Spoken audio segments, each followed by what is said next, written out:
চট্টগ্রামের মিরসরাইয়ে কমর আলী শহীদ জিয়া স্মৃতি সংসদ স্থাপিত হয় ১৯৯১ সালে। ২০০৯ সাল পরবর্তী সময় থেকে বিএনপি ক্ষমতায় না থাকায় রাজনৈতিক রোষানলে বন্ধ হয়ে যায় সংগঠনটি। হাইতকান্দি ইউনিয়নের কমর আলী বাজারে সংগঠনটির আনুষ্ঠানিক উদ্বোধন করা হয়। উদ্বোধনী অনুষ্ঠানে আগত অতিথিদের ফুল দিয়ে বরণ করে নেন কমর আলী শহীদ জিয়া স্মৃতি সংসদের সদস্যরা।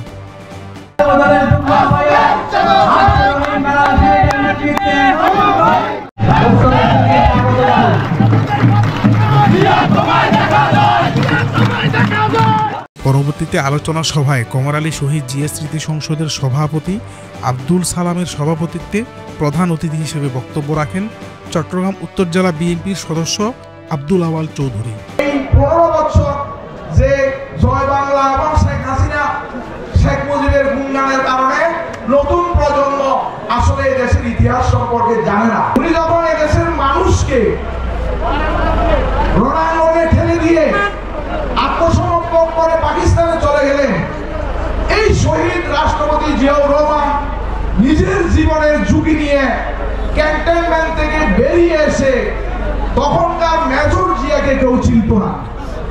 সেই মেজর জিয়া সেদিন স্বাধীনতার ঘোষণা দিয়ে স্বাধীনতা যুদ্ধ করে এদেশের মানুষকে স্বাধীনতার স্বপ্ন, স্বাধীনতার সুফল করার সুযোগ করে দিয়েছে। অনুষ্ঠানে প্রধান বক্তা হিসেবে বক্তব্য রাখেন উপজেলা বিএনপির আহ্বায়ক শাহিদুল ইসলাম চৌধুরী। আমরা চাই ৫ই আগস্টের মাধ্যমে জনগণের মনোজগতে যে পরিবর্তন এসেছে, জনগণ ভোট দেওয়ার যে আশঙ্কা তৈরি হয়েছে, জনগণ যে একটা মানবিক সমাজ প্রতিষ্ঠা করার যে প্রত্যেকটা নিয়ে অপেক্ষা করছে, আমরা সেই পথে হাঁটতে চাই।